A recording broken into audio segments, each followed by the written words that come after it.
is on deployment with Vercel. So y'all have been working on Next.js websites. And so because of that, we're going to deploy with Vercel. It's a free platform if you're using the hobby level, and that should be easy to get started. And then the second video is going to come out about SEO optimization and monitoring with tools like Google's Search Console and other tools like that. So a little bit about us. So this presentation is put on by Hispanic hackers, and the whole Code Foundry project is a Hispanic hackers project. We are a group of 2,500 developers, engineers, and entrepreneurs who mostly reside here in Austin. We've built out that network for about 10, 11 years now. Founded by Eddie. 10 years this month. 10 years this month, which is awesome. That's cool. We actually have our founder here, Eddie, and I had no clue he was coming, but he showed up, and it's really cool because I took over about a year ago, getting things launched off, especially here in Austin, and getting them back in person. And then I left for a while, came back, and now we're back to in-person meetings again. So that's Hispanic Hackers. Code Foundry, the goal is to get entrepreneurs and engineers in the same room, especially engineers who want to be entrepreneurs, and walk everybody through the development life cycle of creating and releasing a product. So that starts with creating a brand, then building your website, then building an application, and tying it all together with effective deployment and orchestration. And so our goal in this bootcamp in the 16 weeks, in the last 5 weeks that we've been doing it, is to essentially get everybody familiar with the right tools, the right methodologies, and also the expectations that you should have in trying to create a new project. This is also sponsored by Circle Square Labs, which is a full-service technology firm here in Austin, and Capital Factory, which is our host. And so altogether, we have a really well-rounded bootcamp, thanks to our sponsors and partners.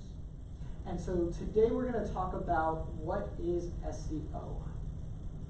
So SEO stands for Search Engine Optimization, and it's the process of optimizing your website to improve visibility on search engines like Google or Firefox, not Firefox, but Yandex or Yahoo. And so the goal is to attract organic or unpaid customers. So people who are just looking up on the internet, for example, how do I do this? As somebody who just looks up, where can I find AI created children's books? For example, our ION project. So that is the goal of SEO, is to be able to find the clients or attract the clients who are looking and searching criteria online. And unfortunately, because there are so many sites out there on the internet, your site probably won't pop up first unless you make an active effort to maintain and increase your search engine visibility. And so that is why SEO is important. It increases your visibility online, because 90% of online experiences begin with a search engine or searching online. It drives quality traffic, it builds credibility, and it increases cost effectiveness because you'll have organic traffic instead of having to pay for marketing. So there are two types and there are a couple of different methods for SEO. One method is on-page SEO. And this has to do with content optimization in using headings to structure your web page. So when it comes to headings, you want to structure your web page effectively using the right tags. Our heading tags are typically what are detected and picked up first by search engines to be able to figure out what is what. So these headings are more like labels, and it's really important to have the right content that's related to your product, to your brand, and that's high quality and valuable. And that content also needs to be reflected in those headings. Having appropriate URL structures. For example, here we have example.com/SEO tips. This is an effective URL versus having example.com/page1234, which a lot of people have on their blog pages. Yes, blog pages are important because they actually increase the surface area of your website. And if you have a URL called page12345, companies or search engines aren't going to be able to find that right away, and they're not going to identify it with the content on your page. So that's part of what's really important, is naming everything appropriately. Using keyword optimization, so using keywords in the first 100 words, titles, and headings of your website, that's what the search engines pick up quickest. And in addition to that, optimizing your images and internal linking also help. Image optimization helps for your load time, which is more of a technical SEO portion, and we'll talk about technical SEO in a second. But it's also important, as well as having descriptive file names and ALT attributes. These alt attributes are used for accessibility for people who maybe can't see the image and are having pages read out loud. And that all affects your SEO score, how these engines score and rank your web page. As well as internal linking, which is links to other pages. You want to have a lot of call to actions and references to your other pages so that search engines can find those quickly and then generate association graphs. So this is an example of some effective SEO criteria being used in an HTML document. And so here we have a couple of different important characteristics. We have a set of meta tags, and these meta tags stand for metadata tags.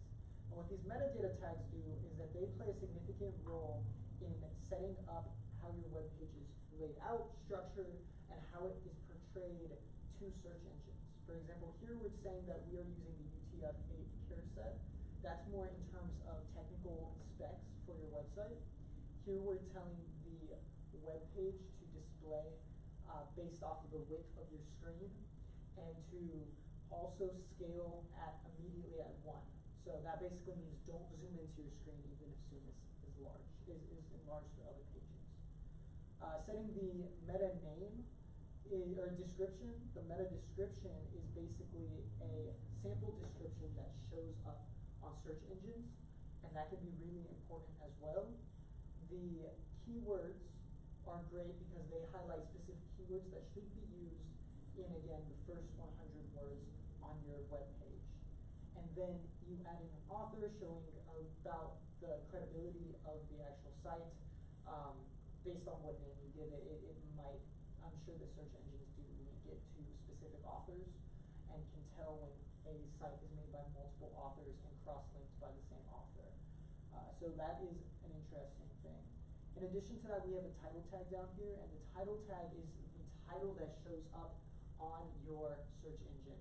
So I'm actually doing a couple different projects for clients, and one of the clients has asked me to do a UX and UI overview of their project. And one of the things that I did note was that their title was just off. They had like lowercase letters in their title, like in terms of they didn't capitalize it appropriately and make it look like a proper title. And so showing up on Google like homepage for blah, blah, blah, blah, blah. And people will look at that and say, this is kind of a sketchy link, because everybody assumes that the homepage A is given and B is just going to be the name of the website on a search engine. So make sure that that title is really reflective of what the page has and describes. So next we're talking about open graph meta tags. So these were introduced by Facebook to enhance the way that web pages are shared in social media. For example, have you ever seen on LinkedIn where you'll get like a website on there, and it'll show like a little box, and that box will have an image and a title and a description. All of that is set with these OG tags. And so these OG, which stands for Open Graph tags, provide the title, description, and some other content associated with your website, including an image that will be associated with it when you share on social media. So these are really important. I've again had clients who have asked, why is my website showing up weird on social media? Why is it a random image? And it's because if you don't specify these different components, it's going to default to a random image on your page. And then lastly, here we have some basic structure for our web pages.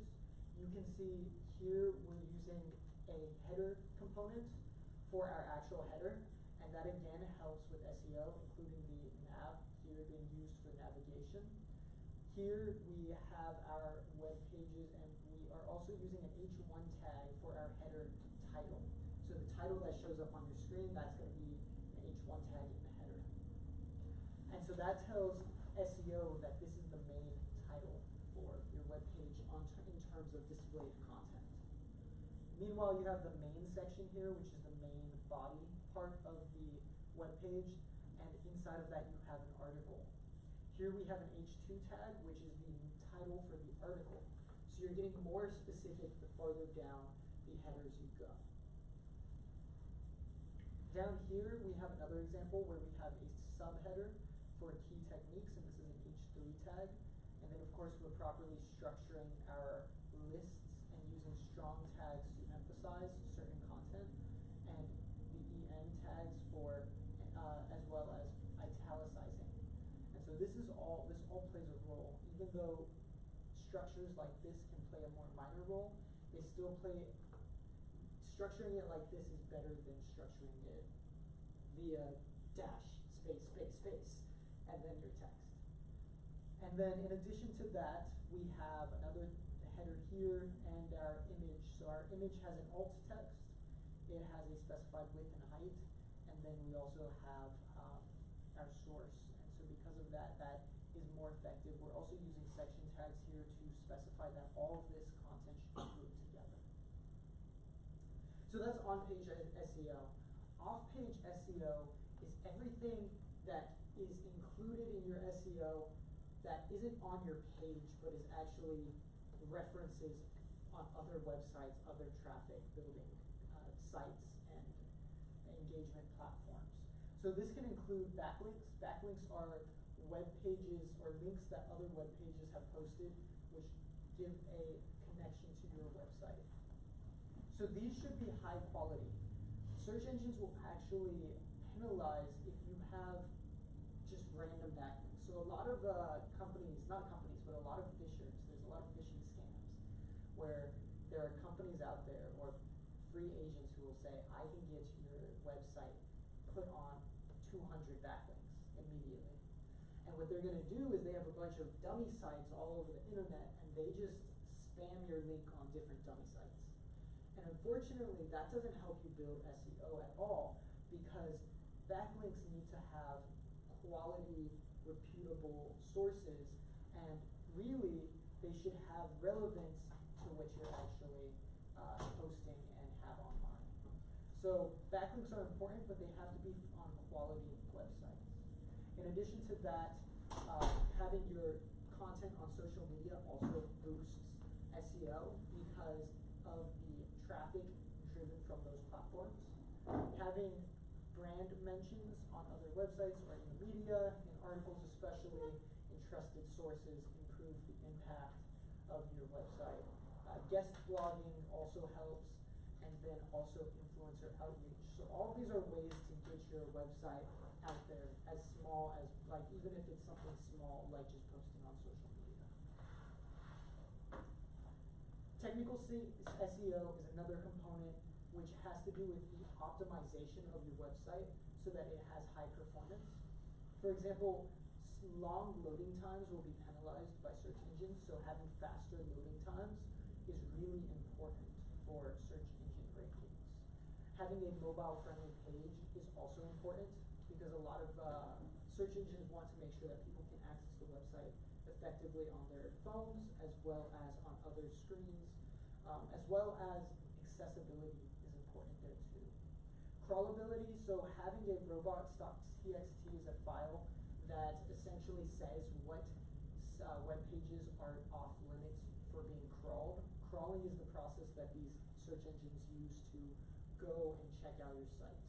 And so you can submit a robots.txt to ban certain robots or certain spiders, they call them, or bots, that will go and crawl your website. You also should submit XML sitemaps to different search engines because that shows them a layout for how your website is structured and what they're actually looking at when they enter your site. In addition to that, making sure that all of your pages are indexable by tools like Google Search Console, and we'll talk briefly about that. And then using HTTPS, which is using a secure socket layer to prioritize the security of your website. That is something that search engines deem highly when they're crawling your site. So some search engine basics. I've been mentioning crawling. Crawling is basically the automated automation of searching for your site and visiting your site, and then going through your channels and your links to find connected pages, whether that's internal or external. Crawlers can scan web pages for metadata, content, and internal and external links, and then they all index that or store that content into massive databases. So indexing is important, and it's important that your content is indexable. For example, some images are just too big to be indexed, or certain content is invalid. And so it's important to have valid content on your web page when you're considering it to be indexed. In addition to that, storing your content does get stored by search engines, and then search engines use algorithms to analyze the relevance and the structure of your website. And that determines your search algorithm ranking, which is how fast your website appears on the search engine. And search engine ranking is subjective to really the user's location. Like if I search up Hispanic hackers in, say, Japan right now, it's going to probably not pull up our site, because our site is very much Austin, US located. However, if you look up something popular in another country, it'll show things that are most relevant to your location, which is based off of your IP address, etc., as well as the content that you typically search. So search engines do prioritize factors that they already know about the user, as well as the quality of the web page. So the last thing is the search engine results page, or SERP, and that is where your results are displayed when you search for a website. So a last thing to know about SEO are SEO consoles. Most search engines have their own console. For example, Google has one, or Bing also has one, and these consoles basically allow you to both monitor and improve your visibility online. It gives you real data. For example, here is Google Search Console for my portfolio website for the last 3 months, and it says that I made 40 total impressions, meaning that my site was found on Google 40 times, but it was only clicked once. That was probably by me, because sometimes I do that. But it just means that if I wanted to increase my visibility of my portfolio, I would have to boost based off of keywords, etc. And Google Search Console will give you keyword insights and other opportunities to improve your SEO. In addition to that, this is the spot where you send your sitemaps to Google, which is basically Google's knowledge base for how your site is structured. So Google Search Console is very important when trying to optimize on Google. Here are some popular search consoles. So you have Google Search Console, Bing's Webmaster. If you're looking to expand in Russia, which right now probably isn't the best time for that, but if you are, Yandex is their most popular search engine. Baidu is popular in China. And then the rest of these are third-party site auditing tools that basically allow you to look at your site and improve your SEO based off of suggestions that they make. I've used SEMrush before, and SEMrush is really good in conjunction with WordPress because they have a plugin that will go ahead and analyze all your blog posts, everything, and give you real-time analytics and suggestions.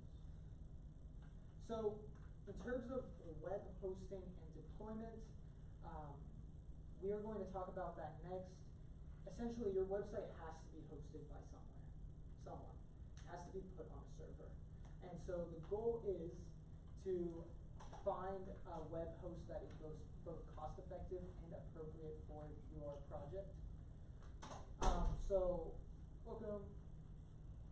So essentially, what is a web host? Web hosting is a service that stores your website's files and code and makes them accessible on the internet. And so this involves usually renting a space or host to have your website or your product on. And this applies both to websites, also to normal applications, because you have to host your backend in front of something. So there are a couple different types of web hosts. There is shared hosting, which is where you share with other websites on the same server. So you're competing for resources, but usually if you have low traffic, it's not a big deal. Then there's a virtual private server. This is a virtualized server on a shared web host, which essentially allows you to occupy a space, but your own space with your own resources. And so you have specifically designated resources in that case. Then you have dedicated hosting, which is big leagues really. It's where you have a whole server to yourself. There's also cloud hosting, which is hosting across multiple servers. So a lot of cloud platforms will allow you to just spread your content out to different servers, and they'll propagate it wherever they need to scale. And then there's managed hosting, which managed hosting is where the service provider will handle all the technical aspects. So in that case, you just deploy, and they do all the works for you. And that's an example of that is Vercel. Vercel is a great managed host. So a couple deployment methods. A lot of people just manually drag and drop or send in their projects using file transfer protocol. That's not super recommended these days because websites need to be updated very frequently typically. Meanwhile, CI/CD pipelines are the more recommended way to go. CI/CD stands for continuous integration and continuous deployment. And that's something we're going to talk about in a sec. But essentially the idea is to streamline your updates and your propagation, and also to effectively lay out development versus production deployments. So being able to structure how you develop and produce your website content, and then how to deploy that in a way that the updates are always checked out and proven to be effective. And then meanwhile we have hosting platforms. Netlify, Vercel, and GitHub pages are really great for static sites.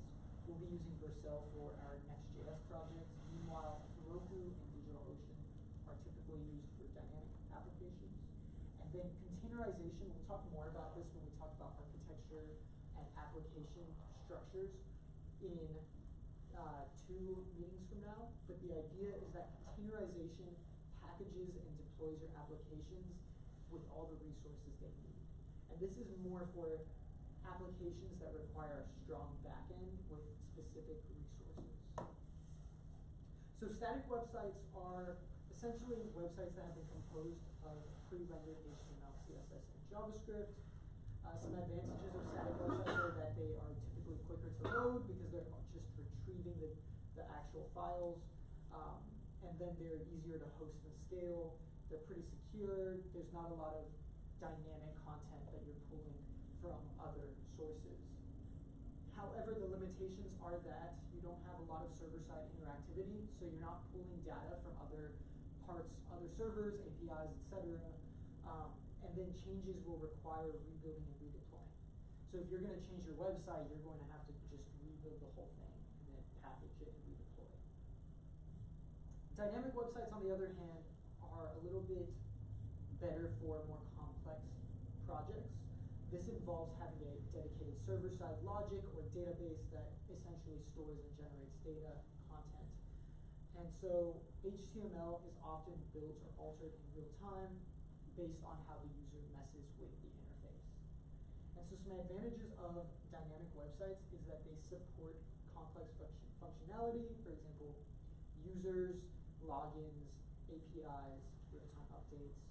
They also provide a more personalized experience.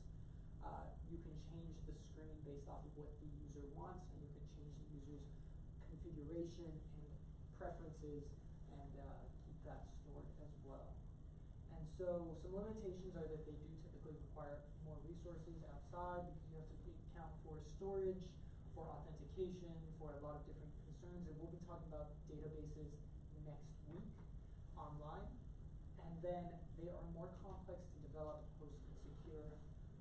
So when it comes down to it, dynamic websites should only be considered if you're really considering something that's going to have a strong user base and a user base that you want to keep track of.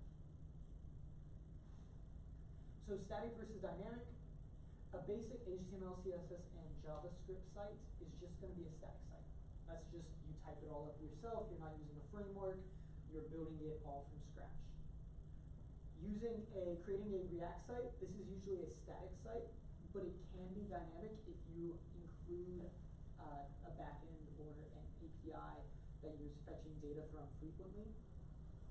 However, the React being a front-end library, it gets compiled and it doesn't include the server-side logic. Next.js sites are both static and dynamic. They are hybrids because they support both static site generation, which we talked about 2 weeks ago, and server-side rendering. And so this has to do with it being able to pre-render pages, but then also being able to dynamically generate pages at runtime as well. WordPress websites are typically dynamic because they have a PHP backend and have a MySQL database attached.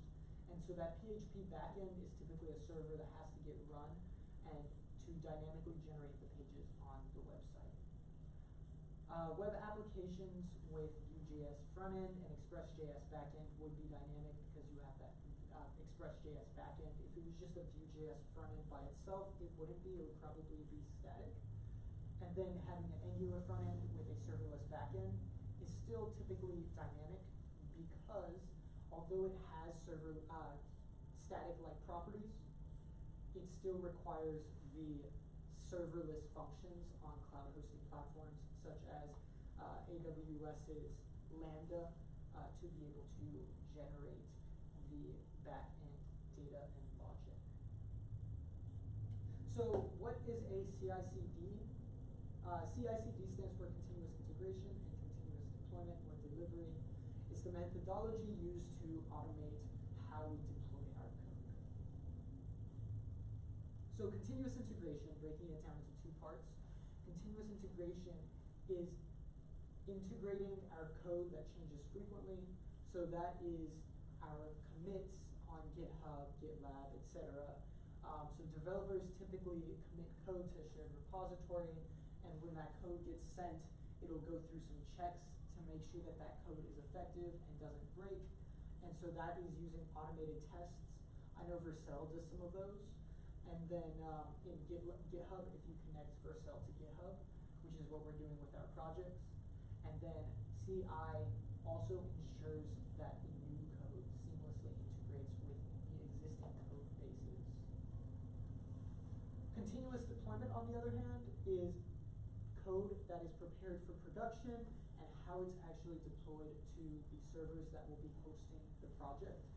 And so there are 2 different strategies for this. There's continuous delivery, which is where code is prepared, but humans still have to approve it before we deploy it. That is basically your merging to, say, a main branch on GitHub is a very simple example of continuous delivery. Meanwhile, continuous deployment is code that passes tests and then automatically goes to production. And so that's more for, I guess, less complex projects which don't need as much gatekeeping or checking on. So some benefits of CI/CD is faster deployment, improved quality, consistency, and collaboration. This all has to do with the fact that you are checking and have a system to check and monitor the code that gets deployed. Having a CI/CD pipeline typically starts with source code management on a version control provider like GitHub or GitLab, then building, so compiling the application, testing, and then deploying. And deploying is that release of your project. So here are some tools for CI/CD. A lot of what's used these days is Jenkins and GitHub Actions I hear a lot about. If you're using GitLab, you typically use GitLab CI/CD, and then a couple other providers provide CI/CD alternatives. And that's about it for our lecture on SEO and deployment. Does anybody have any questions?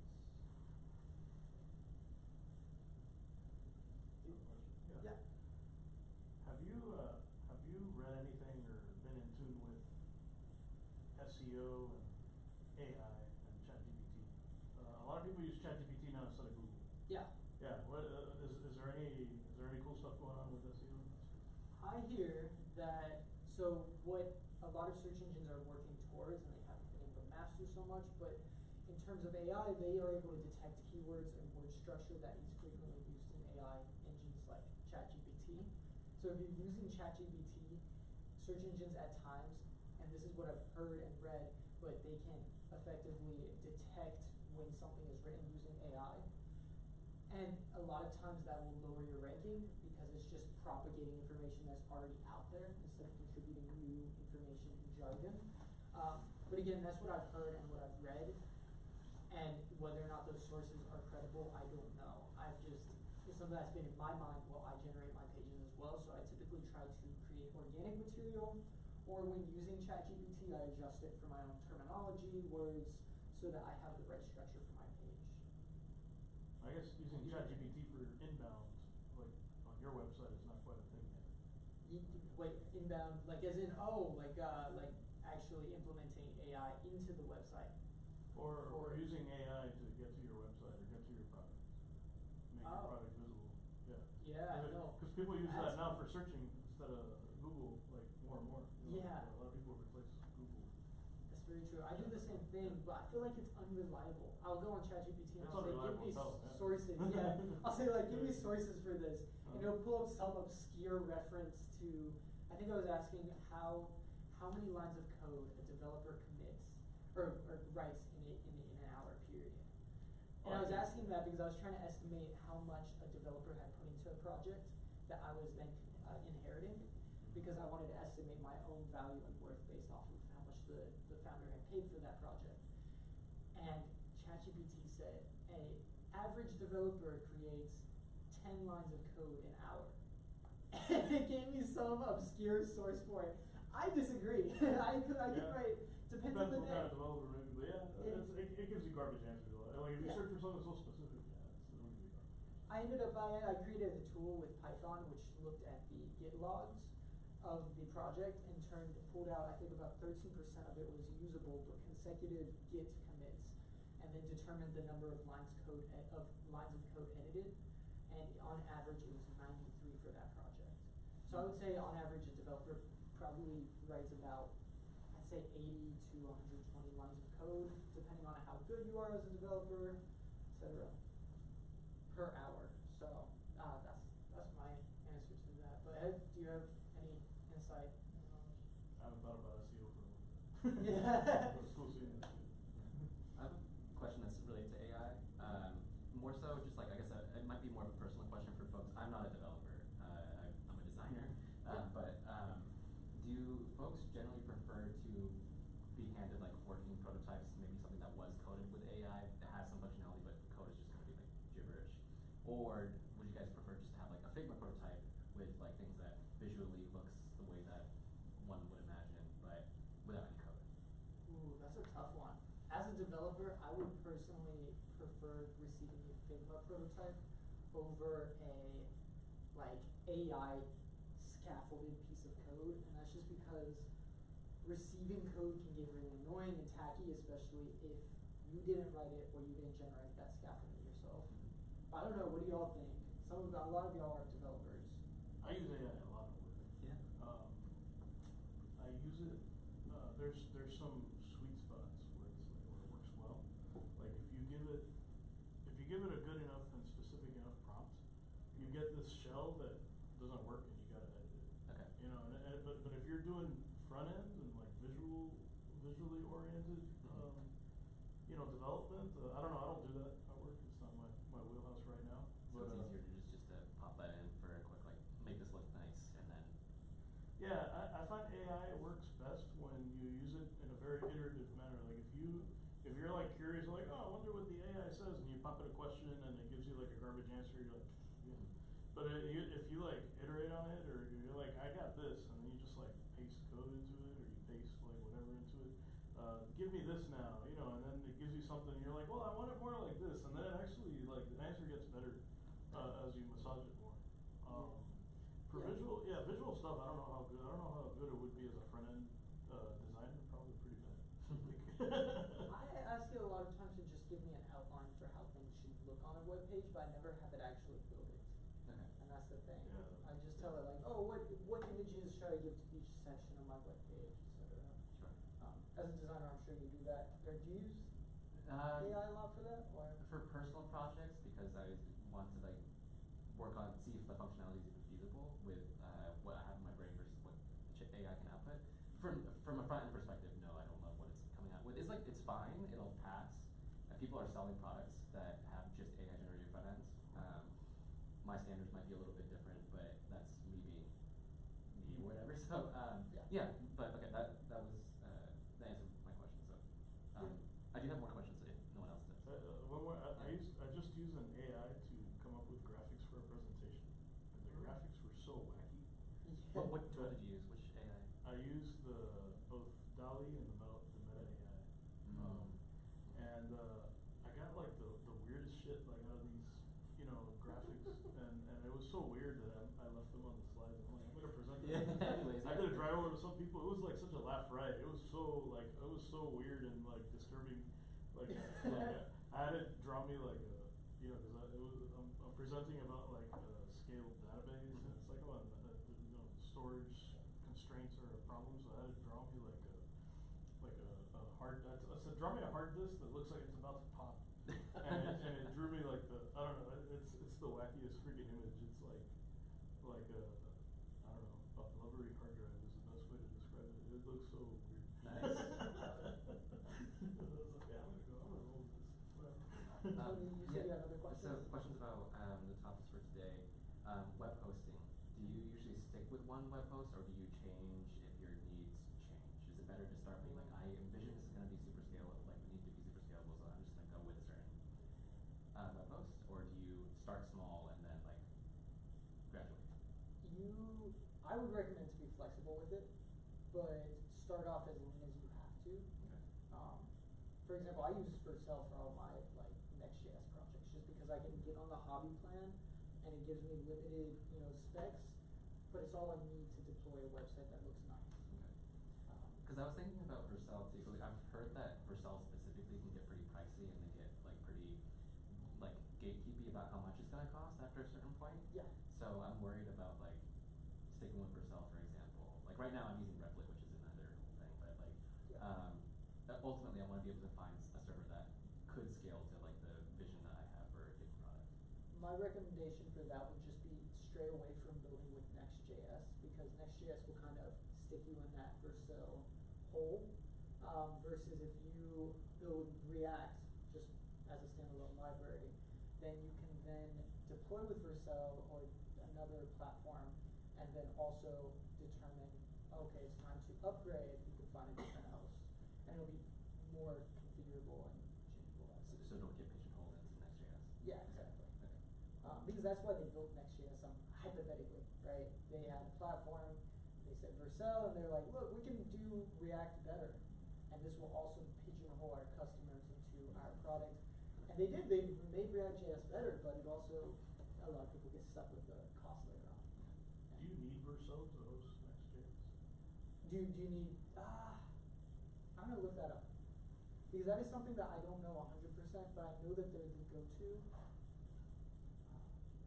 Can you host Next.js on another provider? Google's wonderful AI. Okay, you can host on Netlify and AWS's.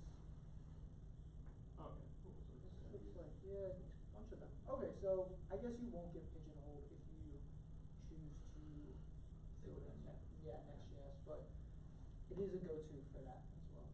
Yes. When setting up a website, what's your thought on whether you use a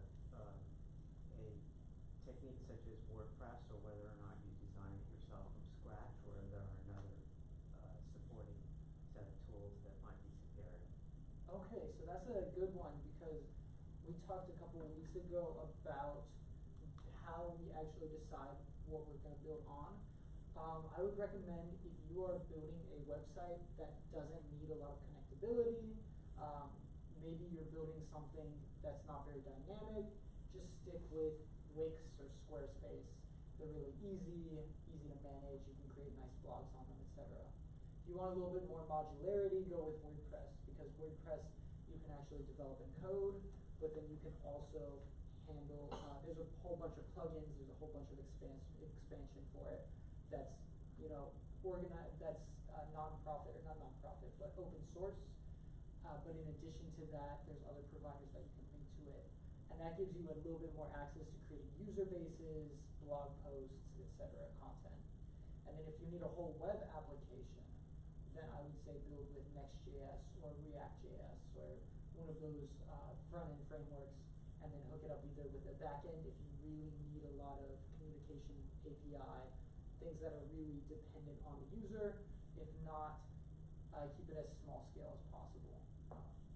So yeah, that would be the answer. If you're just building a basic website, go with Squarespace, you know, or like any of those platforms. Wix is another easy one to use.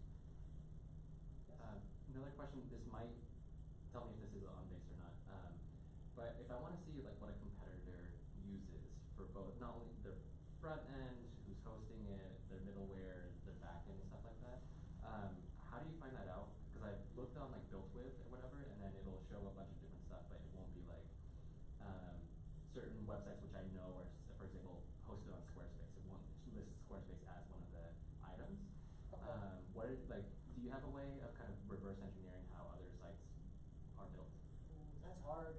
So a lot of times what you can do is you can look at the source code of the website, and this is when I use ChatGPT, my little helper, and I copy and paste the code in, and it'll go and identify some of the things about tags or classes that are indicative of, say, React, right, or Tailwind, or some of these different tools.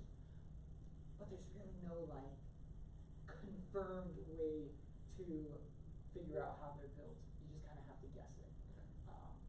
But it is, I like calling it being a digital PI, because you go in and you investigate all these technologies and try to get to the bottom of things. I love doing that. It's fun. Any other questions? Anybody in the Discord channel? Any questions? Oh my bad, I had a question. Oh, yeah. So if you're building out you said depends on how complex your website becomes. Like if you're building out just a simple website, just to start, it's like a brand new business, and you build that website for that business. As the business grows and the traffic grows, do you have to host it on a different hosting platform, or you just keep it on the same one and start building more based on what your website needs? It depends. It depends on the cost, right? A lot of these platforms are very scalable, but they come at a cost. And a lot of what happens is if you orchestrate poorly from the get-go and don't realize it later on, your cost could skyrocket. And this has more to do when you're building an actual like application with a structured back end, for example, using cloud services like AWS, than anything. But when it comes to just having your website accessible and scalable, I would say if your costs become larger than what you can handle because of the amount of traffic, you either have to figure out some way to monetize your site so you can make up for that amount of money, or you should just figure out how to move. And at that point, you'll already have the knowledge base, I think.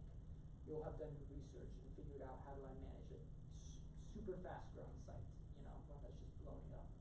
Most sites do not reach that much traffic. Most sites are lucky to get maybe 300 clicks a month, right? Like that's not a bunch of Ticketmaster. That's it.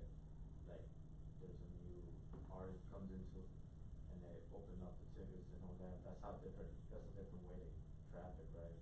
Yeah, so like applications like Ticketmaster are more web apps with a dedicated backend, and they probably have like server racks dedicated because they don't want that system to go down, right? So that's different than, we had our different hosting, where is it?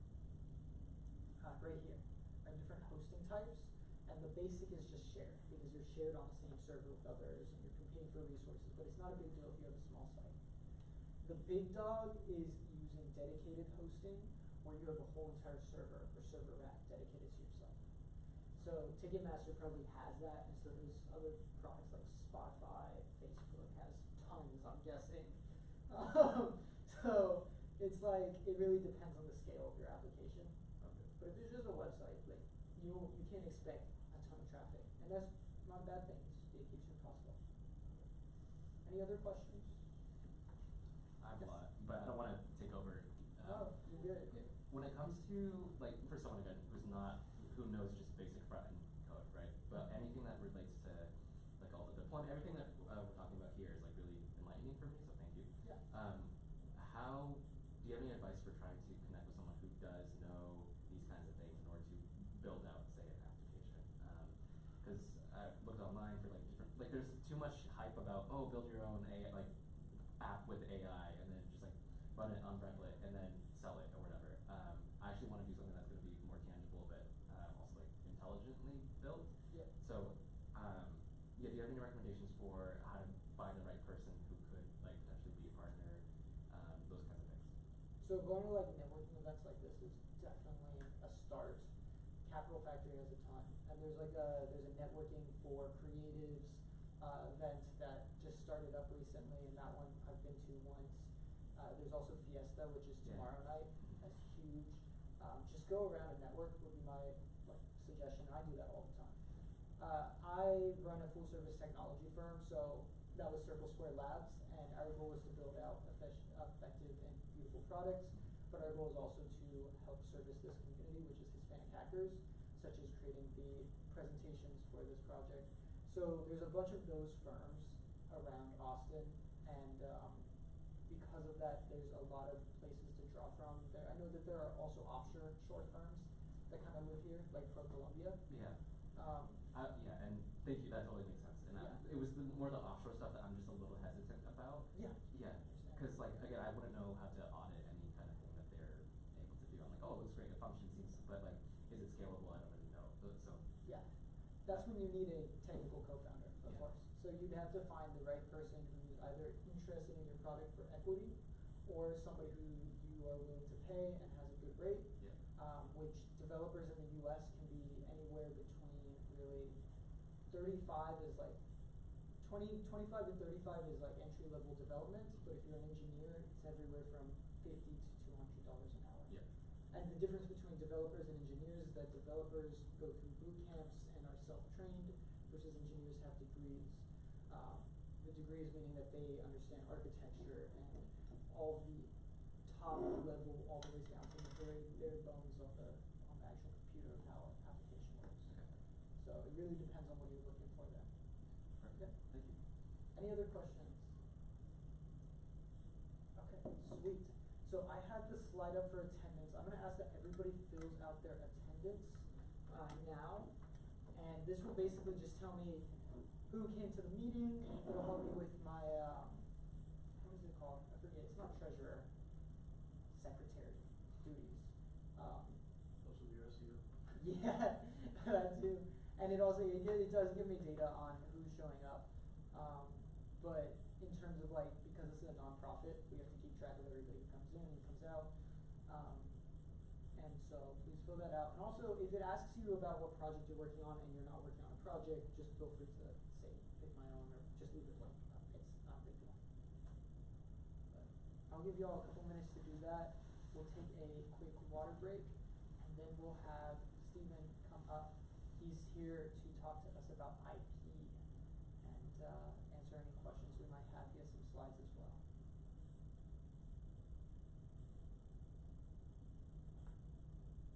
What's your restroom? The restrooms are out this door, and then there's elevators on the right. To the left, you go straight down this hallway, and then on the left side of that are the men's bathroom, women's bathroom is on the other side.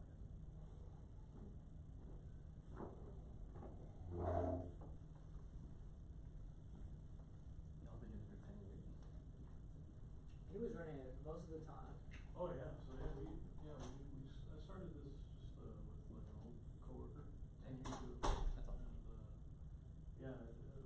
for a couple of years we were just sort of scrounging around in different company offices, and I think around 2016, 2017 we came here to Capital Factory. Hey, It's great to see you again, man. What's up? are you back in Austin now, or? No, just visiting. Have y'all had any like projects just Yeah, here for a week. Yeah, kind of here for From work. the co-founder? Oh, okay. Not Yeah, yet, yeah. but So, our goal figured, is man, it's not cohort, Hispanic hackers so company we're tonight. trying to just get it launched. You didn't bring the fan? We No, have a no, couple it's that's just pretty a work down, thing. So with a couple yeah, it's different people on it right now. It's my And that's the one coworker that on has the a other lot side of now. traction, and everybody else is working on independent Are you projects. still in basement? Yeah. Our goal is to get more Actually, more yeah, founders in as well. persevere. And our next cohort starting in March. So we're gonna try to do Mountain Up better. I just came back from Asia a couple So you of met months like ago, a person? and I I've came back never and I met him. immediately hit the ground running with this. I organized program. that. Really cool. This has been something that in the last month or so. Nah, he said But so really the cool. Like headquarters there's in a number Menlo of Park, products but I hear he just spends built. his And time now in his now compound realizing for a like while. how good AI has gotten, at least to get to some He's a Oh, yeah, I some think he's code big that's deal about usable. that. It's yeah, super helpful to he's doing his make some of those own things come custom to works free reality. life But days. I mean, he yeah, runs the maturity and the level he's of all- engineering that's needed.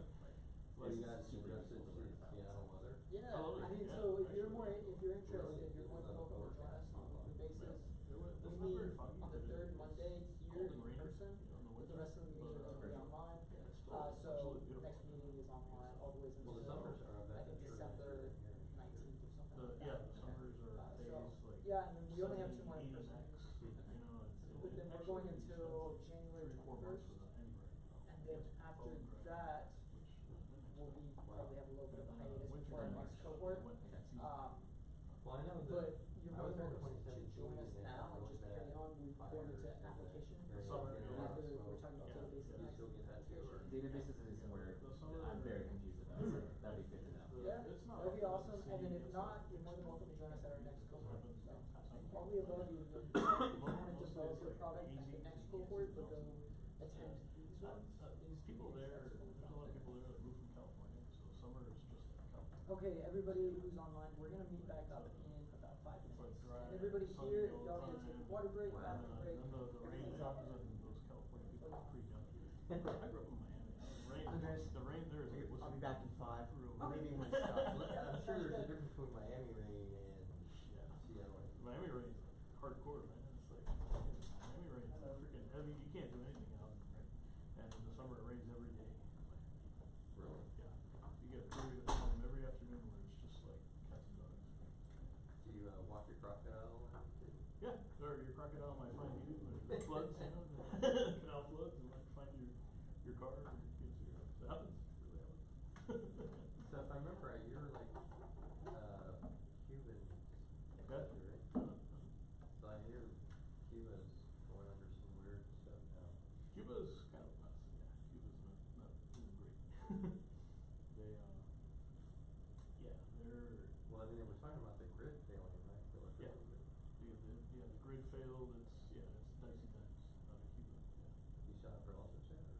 I have like distant cousins, you know, all my core family is out of Miami, but yeah, like it's, Cuba's been, you know, in rough shape for years, like, so, yeah, it's not that new, but it's getting particularly bad these days. Do you think they'll overthrow the? Nah, I don't think so. I think, Well, I know for me it'd be impossible to go there. Is it okay? Can you go visit or not? yeah, you can visit, you can, I mean. I mean, if I went to like Mexico and then Yeah, right? you can go see it, yeah, it's, they're open for tourism, you know, they probably have like, if you go to like the resorts and stuff, they probably like run out of generators or something, you know, or they might prioritize those places for like whatever, what little fuel they got, I guess. I heard that, you have to be sponsored to go. Is that true still? Yeah, so you can't legally, as an American, you can't spend money in Cuba, because of the law. Oh, really? Yeah, so if you go, That's odd. if you go to a third country, you go to Canada or Mexico or wherever, and then take a plane to Cuba, and you do it like below the radar, you tell them don't stamp my US passport, and then that's how people skirt the rules to go there. But, lots of people. Also, it's an American law, you not to spend money in Cuba. Yeah, it's a, Okay. it's an American law, it's like a Treasury Department, prohibition. Mhm. So, yeah, so you can't like quite, you can go to Cuba if you say that you're going for like some educational, purpose, or if you have like direct, like nuclear family, you can go see them. You were in Cuba? Is that what I'm hearing? No, my parents are from Cuba, I'm from Miami. Okay. Miami is like Cuba 2.0, you know, it's like almost everybody there is from Cuba. Yeah, but, yeah, like I've actually never set foot in Cuba myself.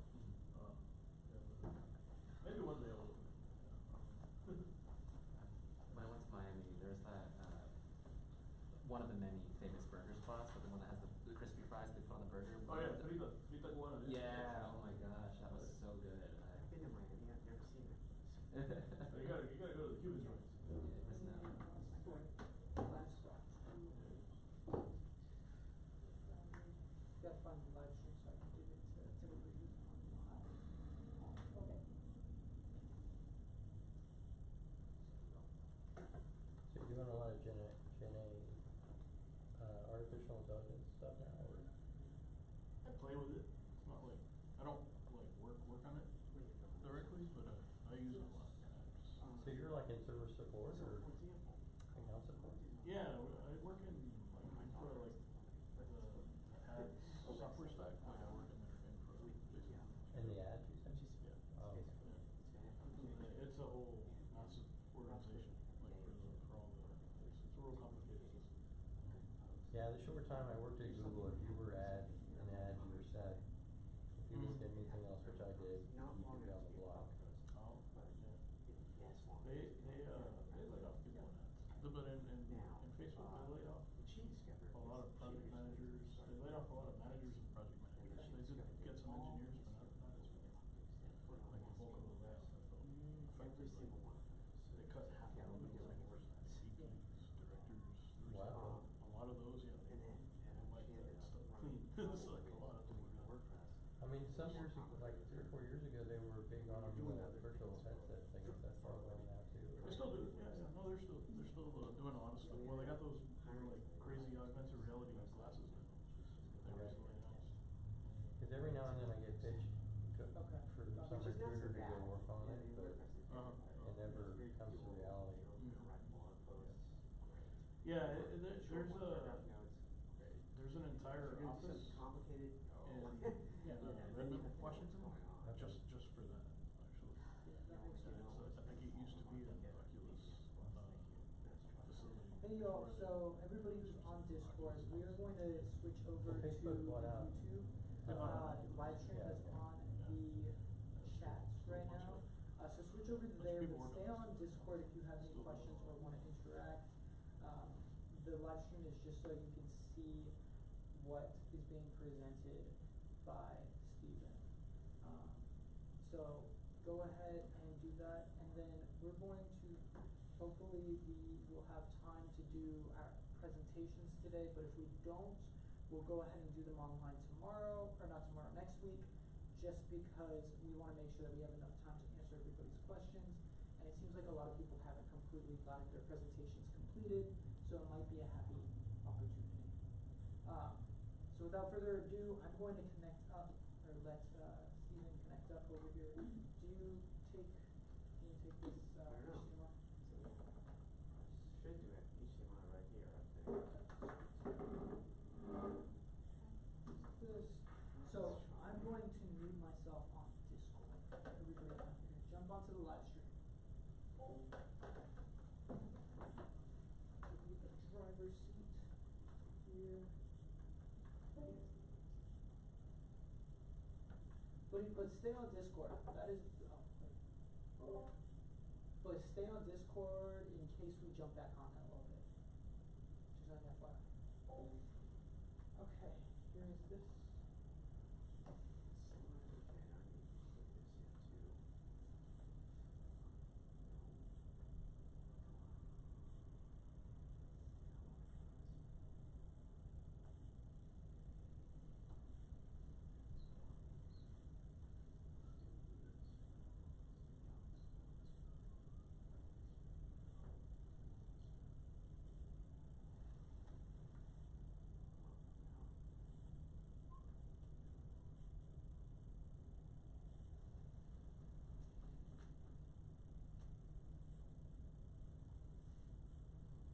We get a sound check before they start. Yeah, let's see. If not, let's see how this is doing. Testing. Sometimes the sound can be odd. Okay, yeah, the sound's not great. So, to improve that, we have this bad boy. Testing. Oh, this one's not connected.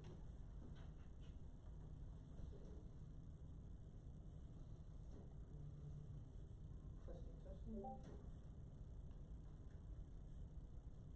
this? Testing.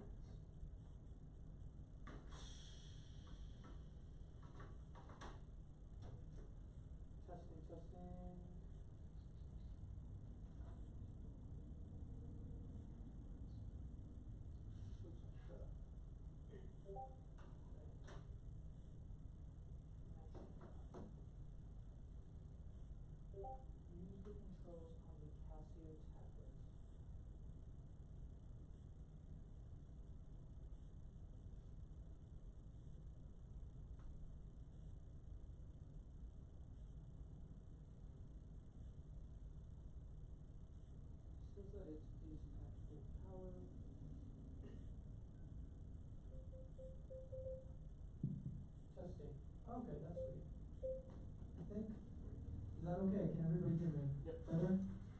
Let me see on Discord. Can y'all hear me better? Testing, testing. Josh, Ruth, can y'all hear me?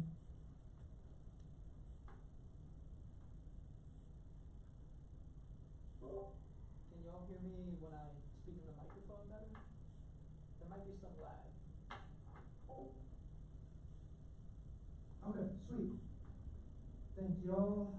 We're going to hand over the mic to Stephen. Is that one? It should be this one right here.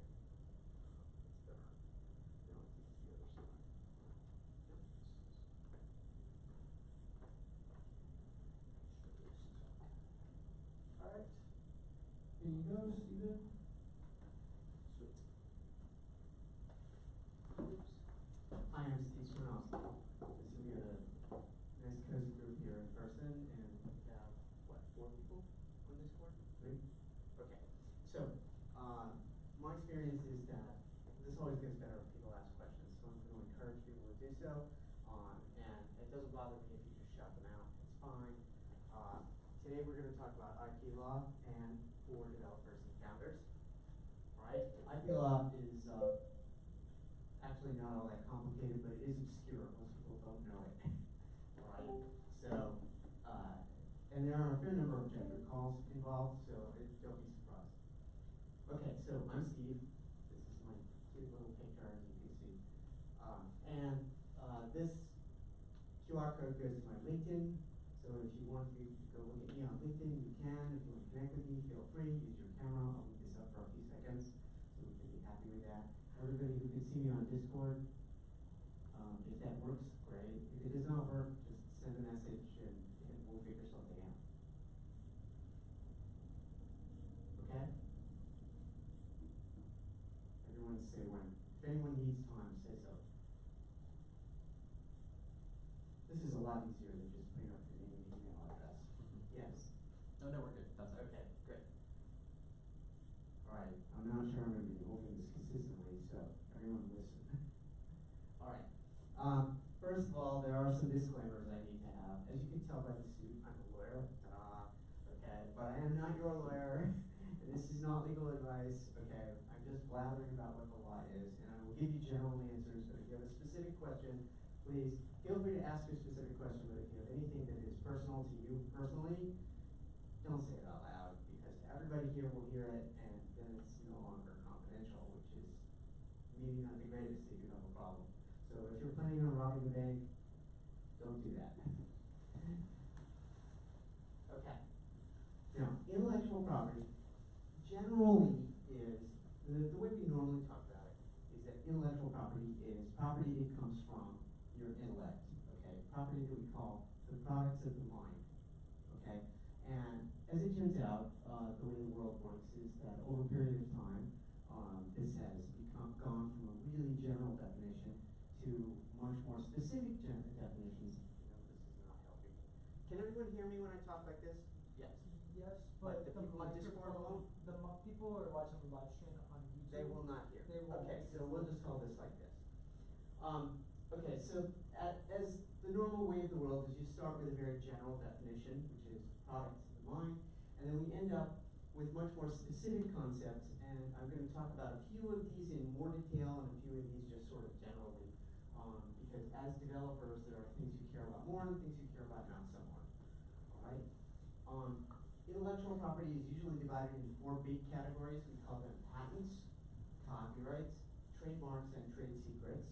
And then there's a bunch of little categories which are either up and coming or they're kind of on the border, or they're close to intellectual property, and you run into them occasionally. Now, patents, first of all, are what we call inventions. So these are any idea that you have that can be implemented in the real world. So if you have this great idea for a story, that won't go there. If you have this great idea for how to organize your notebook, that probably won't go there, but let's look. Okay? If you have a great idea for how to put locks on doors that make it easy to, say, run out during a fire, but don't make it easy to break in late at night, that is patentable. Okay? And talking about what is patentable and what is not patentable is often an interesting question. Usually software developers don't end up with things like this, but when you do, it can be very, very important. An actual friend of mine was involved in the development of the spreadsheet. And he said later, if I was able to patent that, which he was not at the time, but if I had been able to patent that, it would only have been worth a couple of $100 million, and that's all. So as you see, these can be very valuable things. By the way, one thing I want to ask people to do, demonstrate that on a klutz, but that's okay. One thing I want to ask people to do is, if you have questions, ask. This is a lot easier if you have questions than if I try to figure out what I'm supposed to say so you understand what I'm talking about. Right? It's not as easy to make this presentable to people who don't know the topic as it is to answer questions that people might have and for me to try to meet you in the middle. So please do. Please ask. If you're on the Discord and there's some way to ask, ask. Alright? We'll try to go for it. If you have, for example, a new sorting technique, that might be patentable. If you have, for example, there was a recent case involving some people who figured out how to hash tone newspaper photos. That would be patentable. On the other hand, if you have this great idea for how to compile a software, a computer language from source code to object code, that might not be patentable. And that's actually a very tricky legal question these days, as the courts kind of wrestle with the question of whether or not there should be an award of a patent fee. What the patent will do, if you got one, is give you the exclusive right to your invention. Right? Now that can be really valuable if the invention is valuable, and really not very valuable if no one else cares. 2, copyright. And this is often where developers care the most. When you write code, just like if you wrote a novel or just like if you wrote an essay, what you write is your expression that belongs to you in first instance. Now often, if you're a developer, whoever contracts for your services will insist as a part of the contract that you assign them the copyright.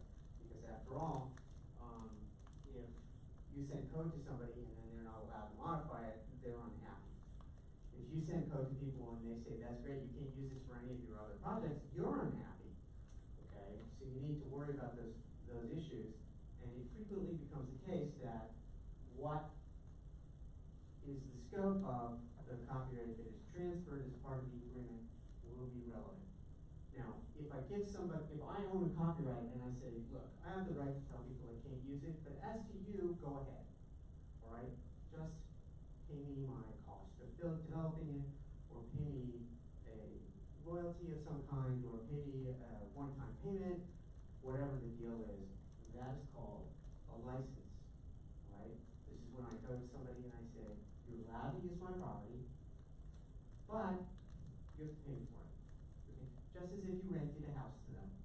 Just as if they rented you an apartment. Same thing happens. In the world of copyright, the difference is twofold. One is that, unlike an apartment or a house, you can rent it out to 2 people at once simultaneously. You can say, here's some code, you can use it, you can use it, you can use it. That's fantastic. Alright? On the other hand, that means that somebody could be using it that you'll never find out about. Alright? Which is less good. It also, by the way, is the case that copyright doesn't last forever. So if you license your copyright to somebody and the copyright runs out, well, they get to quit paying you. Now, in the case of patents, for example, of which this is also true, they run out 20 years after you apply for the patent. And that's a really long time in the technology world. In the case of copyrights, it's an even longer period of time. And so in the technology world, we can say effectively that's forever. If I write code, I have a copyright for way longer than what the useful life of that code is likely to be. Third item is trademarks. If you're a developer, you might care about this, but you might not. Trademarks relate to your ability to use a slogan or a term or a name of a product in connection with the product. The in connection with the product part is really key, because there are an awful lot of people who say, well, I thought it was a great name, in the United States at least, your right to that term only is only in connection with that product. If somebody sells a completely different product, you get nothing. And also in the United States at least, your right to that name comes from actually selling the product. So if you have a great idea for a name, but you never sell a product, you get nothing. On the other hand, trademarks have a nice feature that they last forever, as long as you're still selling the product. So for example, Coca-Cola is what, over 100 years old by now? I think they're over 125 years old. They're also very litigious, so don't screw with them. Alright. They will take you to court on a heartbeat. Coca-Cola still, the trademark still belongs to the Coca-Cola company. If you try to sell something and you try to call it Coca-Cola, you will be screwed, trust me. Right? Or more accurately, you will end up in court and it will cost you an awful lot of money to avoid being screwed. On the other hand, some trademarks, they don't have any real value because the product itself isn't very popular. You know, if I think of this fantastic name and I sell, you know, rubber ducks, okay, people might sell rubber ducks under other names, that's fine. It might be the identical product, but it's sold by a different name, that's fine. They might sell something which is the identical name, but a completely different product, that's fine. It's only the intersection of the two, which is going to be a problem for other people, and which I have the rights to. Finally, we have trade secrets. This is something also that we care about as developers, especially because there will be a two-way exchange, a very likely two-way exchange of what we would call confidential information for the moment. If I ask a developer to develop a product, I have to tell them what product I want. And typically, what product I want will be something that I don't want people to know about until it hits the market. Okay, now, if that's true, I'm going to want that developer to promise not to tell anyone until my product hits the market. Okay, now, that is what trade secrets are all about. Until that information is public information, that is a trade secret. It is my trade secret. And if I ask someone to promise to keep that trade secret secret, then I have to get that in writing. Okay, or it might be part of the relationship that we have. But let's assume for the moment that I'm being, you know, I'm covering myself, and I'll go, let's get it in writing. This will be called a non-disclosure agreement. This is where I ask you to promise not to disclose, not to use this information which I'm telling you, which is my secret. Now, if you hear it from somebody else who didn't get it from me, you can tell me when you want. If you knew it ahead of time before you heard it from me, typically a non-disclosure agreement, or in parlance these days it's called an NDA, non-disclosure agreement. And then there will be exceptions, and one of the exceptions is you independently thought of it, you heard it from someone else independently, I probably should, things like that. Alright, as a developer, you will care about whether or not you have to maintain a trade secret, and if so, how long. If I ask you to work on my accounting system, which I keep in the back room and I don't tell anyone about except for my accountants, I'm going to want you to keep that a secret for as long as conceivable. On the other hand, if it's the nature of the product which I'm about to bring out, let's say at Christmas time, well, it lasts until launch. Okay? No questions? Come on, guys. Alright. Let me talk about some minor items which kind of sort of relate to intellectual property. We will sometimes run into questions like defamation, which is usually known as libel or slander. If you, for example, if you publish a website and you say something awful about somebody, and it turns out to be false, you are in trouble. Okay? Where awful about somebody means you say something that is factual and hurts their reputation, and also it has to be false. If it turns out to be true, you can say all the factual things you want, and too bad for them. If it turns out to not be factual, so for example, my opinion is that so-and-so isn't a very good coder, is fine. You can say that, that's your opinion, great. Okay, may not be so nice to that person, but we say that that sort of thing is protected.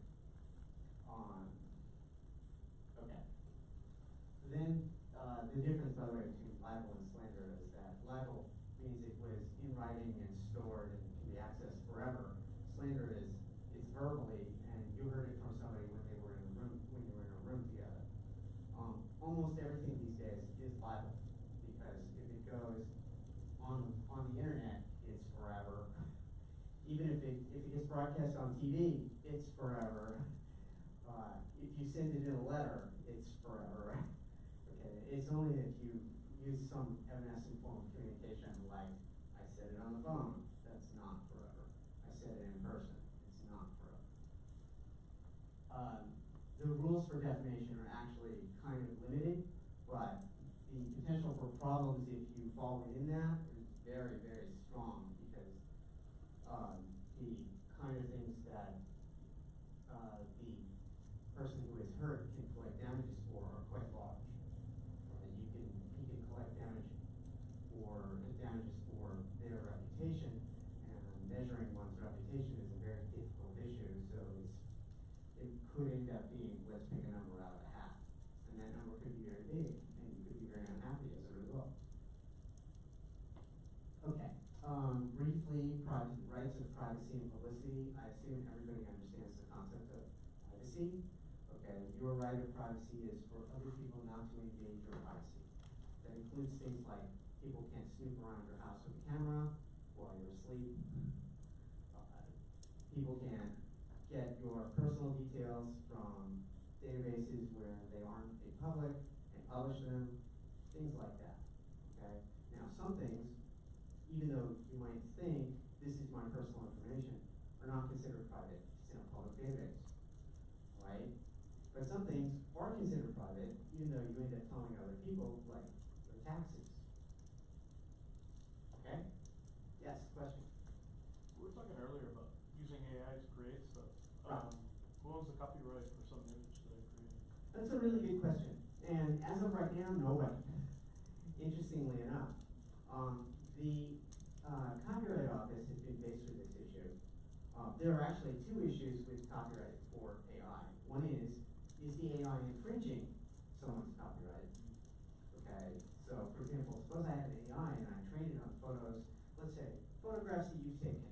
You go to Death Valley and you take 500 photographs and you pump them into a large language model, and you say, please generate photographs in the style of these photographs. And it ends up generating fantasy photographs that look like the photographs you took. Okay, conceivably, that infringes your copyrights in the photographs. Even though you have no copyright in things that are in the real world. I take a picture of a bird, I don't own the bird.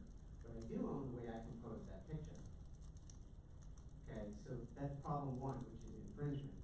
And in fact, most of the lawsuits that we've seen so far are people saying, dear OpenAI, or dear Perplexity, or dear somebody else, you infringed our copyright by training your large language model on our data. Okay, New York Times has sued OpenAI, for example, claiming that OpenAI scraped the New York Times archives, which they probably did, and trained their large language model on that data, which they probably did. And then New York Times claims that infringes their copyright. OpenAI says, no, it doesn't, because there is a concept in the world of copyright that says, even if I make something that is similar to your material, it can be what we call fair use, because I used your material and then I generated my own thing. So for example, if I read a novel in the style of Stephanie Meyer, okay, it's not Twilight, it's not Breaking Dawn, no, it's not any of those great novels that she's written, which some people like. Okay, I'll get to you. I can write in that style, and that's probably okay, at least from a copyright point of view. I won't talk about whether that's okay from a right of publicity point of view. So answer your question though is, your question is flipped around, which is, does the AI, do you get a copyright in what the AI generates? Okay. Now I would have thought yes. Okay, because up until 5 years ago, the law was there was a very standard test, which was, is there a minimal amount of human input from the person who is claiming the copyright in the copyrighted work. Okay, so for example, if I take paint and toss it against the wall by hand, okay, that was regarded as copyrightable because it's me deciding where I'm going to fling the paint. But here, the machine flings the paint and generates what it's going to generate.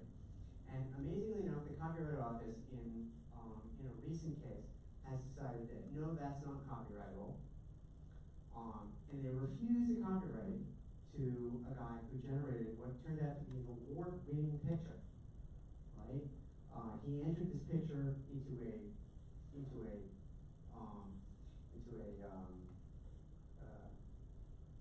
I don't know if it was a fantasy photograph kind of, whether it was a fantasy photograph contest or if it was a generic picture contest, but he said, here's a picture. And they said, wow, that's fantastic, and he actually won. And then he said, oh, and by the way, I got Midjourney to generate it. And they said, oh, that's really exciting, you know.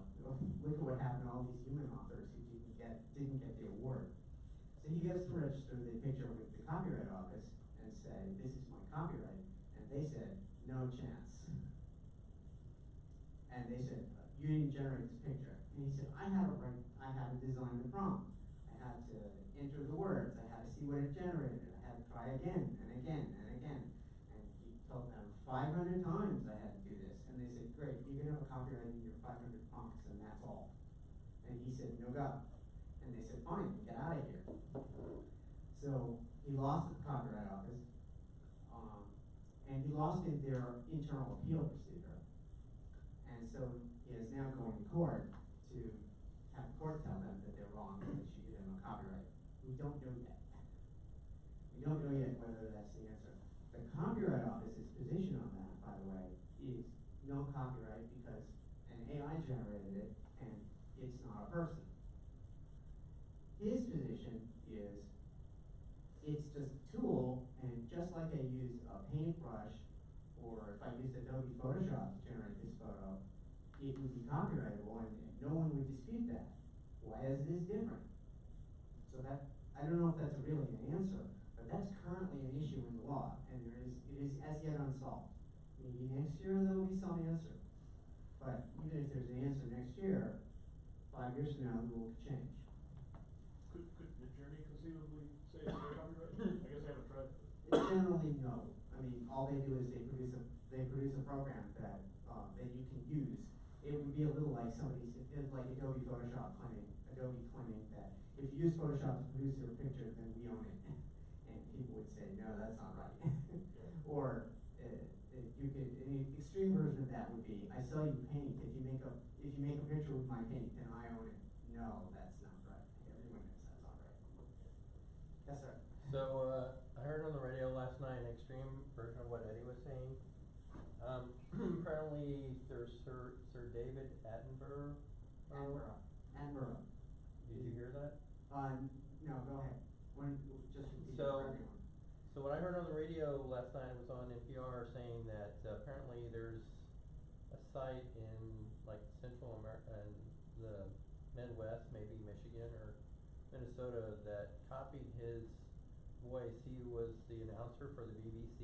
He's like 95 now. Mm-hmm. And they're using it to announce the news, and he's saying that's pretty disturbing. I imagine it is disturbing.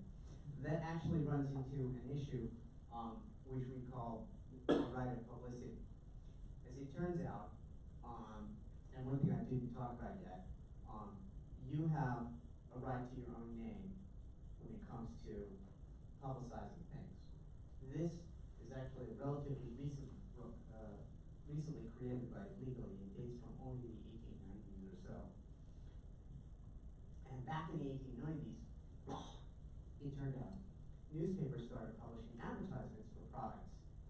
And sometimes people who generated the advertisements would cut a few corners and they would say, you know, I really need a before and after picture. You know, let's take this before picture from this guy over here, and let's take this after picture from that guy over there, and let's put their names on it and just not tell anyone. And who cares, right?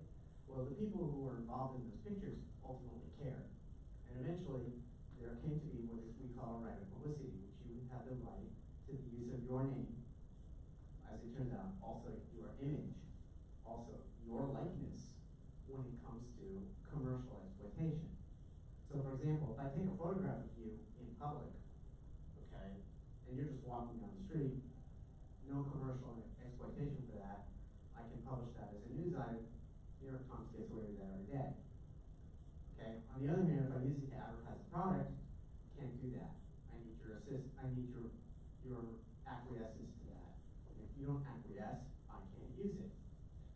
If I sell, let's suppose I design a computer game and I use Taylor Swift's voice to generate to say things in the game. Okay, well, Ms. Swift will undoubtedly have some questions about that, and her lawyers will be knocking on my door and telling me that I'm going to quit it, or else there will be hell to pay. Alright, so we don't want that. Name, image, likeness. Likeness can extend pretty far. There is a famous case, I don't know if you remember, the television show, gosh, what was the name of the television show? This is the one that starred Vanna White, and people would try to guess a Wheel of Fortune? Wheel of Fortune, that's right. And so what happened was that in a play on this, in a parody of this game show, Sony published an ad in which they showed a robot in place of Vanna White, displaying the Wheel of Fortune board on which people played. Okay, and of course the robot had its hands raised in the iconic way that Vanna White had its hands raised, and the robot had a blonde wig on, okay, and yes, I know, it's hilarious. And of course everybody who looked at this ad said, oh, that's really funny, yes, we get it, you're trying to pretend your robot is Vanna White. And Sony had their ad had basically a tagline, in 2030 robots will be on TV. Okay, well, she sued and said, you can't do that. And Sony's reaction was, that's not you. Everyone knows it's not you. Don't even pretend people don't know it's not you, but she won anyway, surprisingly enough. And many lawyers looked at that and said, how can you have a right to the use of your image when it's clearly not you? Okay, well, as it turns out, yeah, I guess you can, at least for certain things. What about impersonators? Folks who are like performers who impersonate other people? It's an issue, and clearly, if I impersonate somebody and I say very clearly, I'm an impersonator, this isn't the real person. Okay, that's not this person's name, image, likeness, because I'm very clearly saying it's not them. Okay. On the other hand, there have been cases where the photograph was of a person who kind of sort of looked like a famous person and then was used in an advertising campaign, and the celebrity basically said, no, you can't use an image of a person that is definitely not me to advertise because it looks like I'm advertising. Right? So there are fuzzy boundaries on this. Okay. As unfortunately there are fuzzy boundaries on everything. Yes. But if you copy somebody who's dead, then it's... No, that's not true. People who are dead do have, I shouldn't say they have rights, their estate has rights. Okay. In their name, image, and likeness. And whether their estate still has rights after they're dead varies from state to state. Some states have very strong protections. So for example, after Prince died, Minnesota enacted a law that said that a celebrity's estate has the right to control the celebrity's name, image, and likeness. Okay. On the other hand, New York and California maintain rules that roughly say the celebrity's estate has the right to maintain their name, image, and likeness, but only if they attempted to commercialize it during their lifetime. All right. So, for example, you will sometimes see people trying to use a famous character who is no longer alive, like say Elvis, to advertise their product, or at least as part of an ad campaign. And they don't actually say, this dead person recommends our product. What they say is, here's a product, and isn't it fantastic? It'll make you as famous photo of somebody. Of course, that's hyperbole, right? You're allowed to use hyperbole in an ad, that's no problem. Okay, but are you allowed to use this celebrity's photo? That might be a problem, and it depends on the state. But anyway, good question. Yeah, the celebrity's dead, it's an issue. And of course, if the photo is very different from the way the celebrity looks today or looked at their most famous, that could also be different. So if I take, famous example, photos of Shirley Temple when she was 5 are very different from photos of Shirley Temple when she was 55. They don't look at all the same, no surprise, right? If Shirley Temple when she was 55 were to say, no, you can't use those photos of me when I was 5, she would be right. Yes. See if I can switch gears. Question about Switch if you go. data scraping when it comes to generating code databases or looking, maybe not necessarily, ideally it would be open source material, but how is that handled? This is also a little bit up in the air, but for example, if I go to a website and I copy stuff off the website, all right, clearly I'm making a copy, and clearly the material was created by somebody else, typically the proprietor of the website. And so at first blush, we think that's a copyright infringement, all right? So for example, Reddit has recently claimed that if you go to their website and you take the stuff that people are generating in Reddit comments, that's their copyright. Now, whether it really is or not is an interesting question because users are generating it, not the Reddit corporation. But let's pretend for a moment that it is their creation. You can't use it their creation without their permission because they have a copyright in it, okay?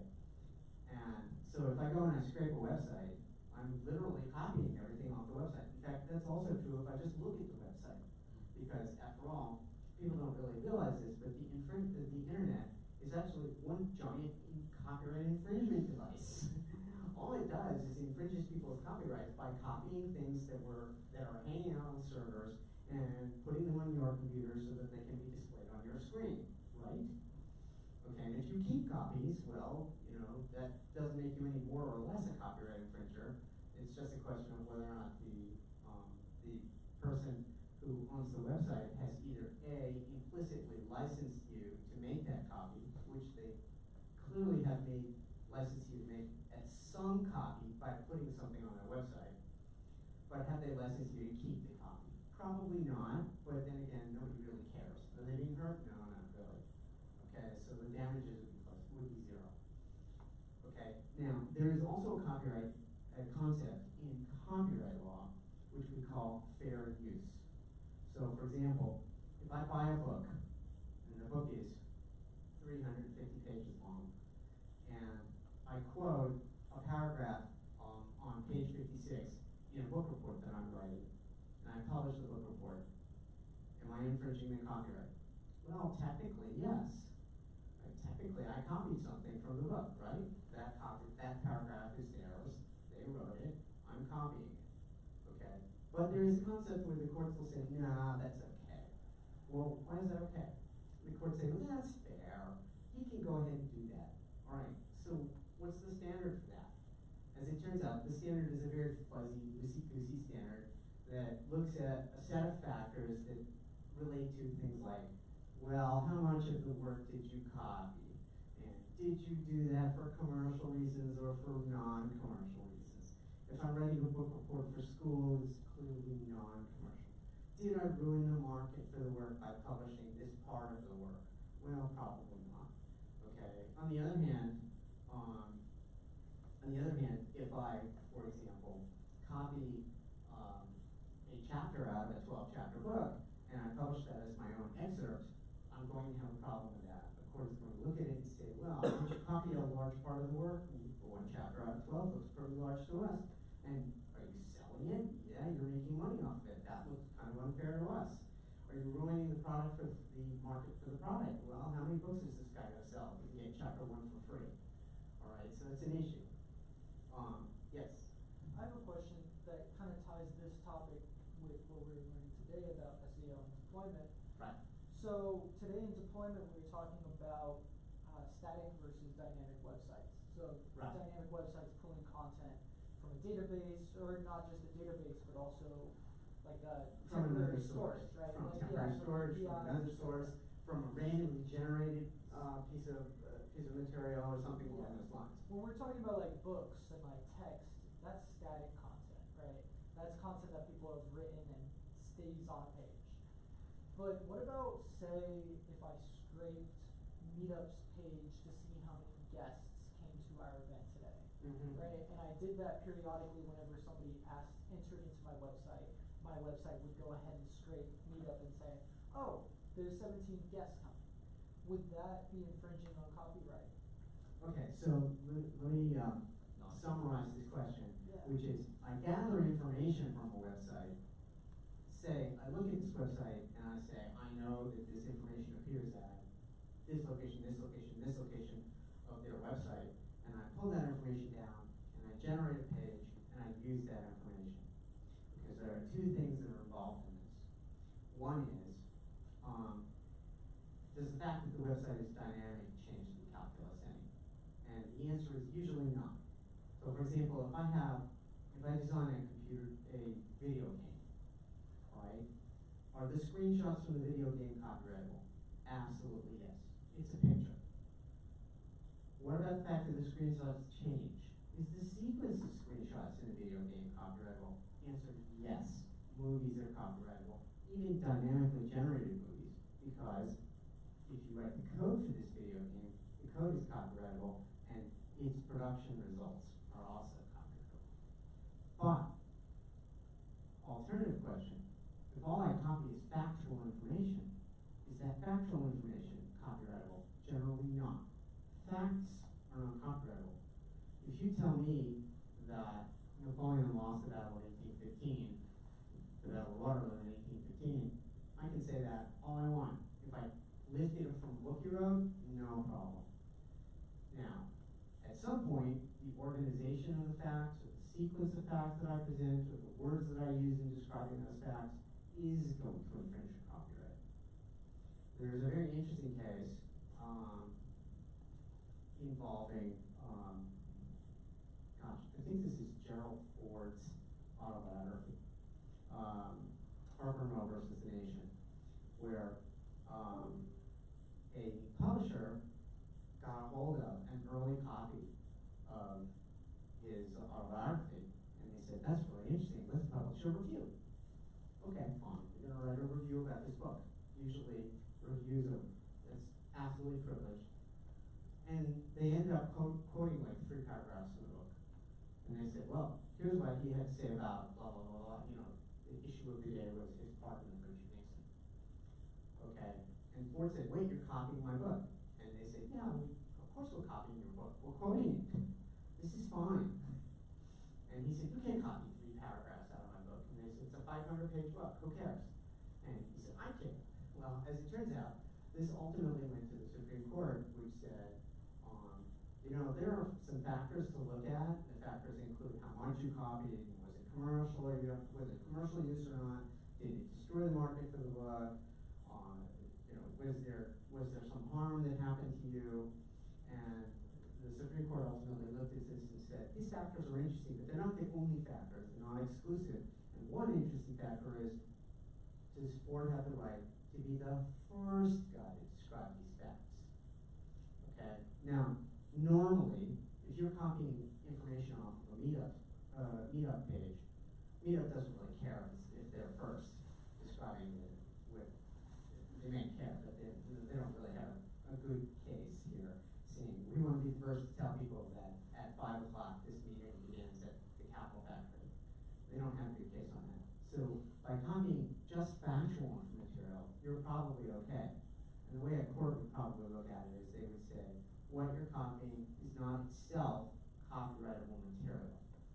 Even if you pull that information off of a work which collectively is copyrightable, that information is not. If you structured it the same way, so like if you copied their screen, you know, you presented a screenshot and said this is what it looks like, and it looked just like their screen, you might have a problem. But as for just the information, information is information.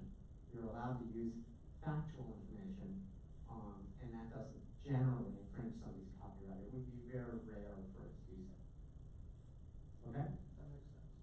Also, quick note, we do have to be out of this room in 7 minutes. Oh, okay. Sorry. Well, that's fine. You know, I mean, I'm here. You know, I figure if I answer questions, people will be informed. So if you got them, ask them. And I guess we should go and run through in 7 minutes. Very briefly, I talked about the right of publicity. The right of publicity covers your name, image, likeness. Okay. Other issues it might or might not cover, which I'm open to debate, is your voice, your gestures, probably does, given the cases that have come down. And the right to use them in a commercial context. If I ask Midjourney to generate pictures of Taylor Swift and it does, no one cares. If I ask Midjourney to generate pictures of Taylor Swift so that I can use them on my website, people care. So far, so good? Okay. There are various rules about biometrics, and also under the other category, we will talk about consumer privacy and related issues, which are becoming new rights as enacted by state law. So, for example, Illinois protects biometric information that people have, which is gathered by, for example, if it's gathered by a company, and they have like a list of the height, weight, eye color, hair color, blah blah blah, for a collection of people. Individuals can legitimately say, no, you can't collect that information about me. All right. So, for example, 23andMe is having a big issue with this because they recently had a hack. They were recently hacked, and their database was broken into, and they had some very large number of millions of people for which the information that they had was exposed to bad actors. They are very unhappy about that. And the people whose information they exposed are probably even more unhappy about that. Other information is like consumer privacy. So, for example, California has a law that protects your information or information that is gathered about you or composed about you that is based on the way you interact with a commercial website. So if I go to Amazon and I buy books only about the history of the French Revolution, and Amazon keeps that information on their website, listful. Go right ahead, Amazon. You can keep that information because you want to know that if I come back, these are the books you should present to me. But if you go off to sell that information to someone else, and they start sending me ads for the books about the French Revolution, that's a no-go under California law. Now, does that affect me here in Texas? Well, if I put something on the internet, it affects people in California because the internet is worldwide. Just like the world's biggest copyright infringement machine, the internet is also the world's biggest press. And basically what happens is everything I publish on the internet is published everywhere in the world, including places that won't be so happy to see what I publish, like maybe Iran or North Korea, or even such anodyne places as France or Germany, right? So, for example, if you see, you will often see video games that involve World War II battles, and I advise you to go look at these. You will find that video games involving World War II never show the Germans with Nazi imagery. They will instead show them using the World War I German symbols that they used instead.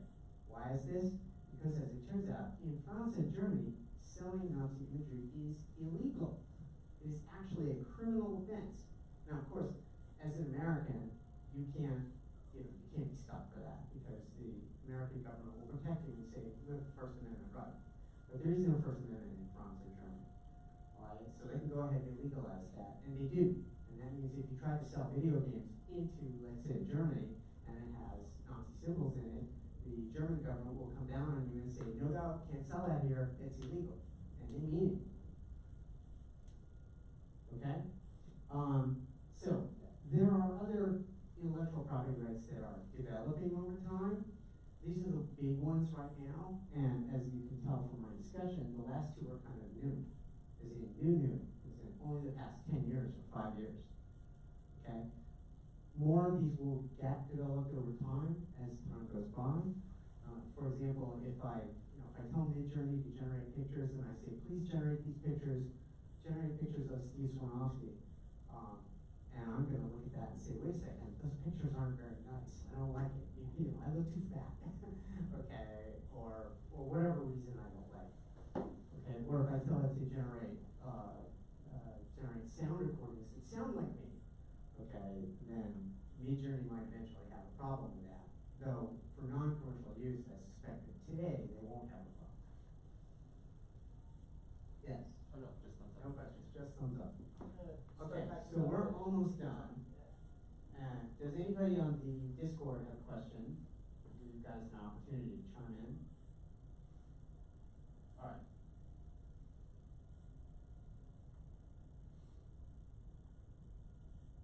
Please flip down really quickly. There are a bunch of issues that developers need to worry about. Okay. And I'm not really going to have an opportunity to talk about these in detail, so I'm going to skip past it. And there are a bunch of issues that, say, founders of companies who hire developers have to deal with. And again, I'm going to skip past this because we don't have time. But I will talk very briefly. Wow, thank you very much, Microsoft PowerPoint. I don't want it to access my camera. Thank you.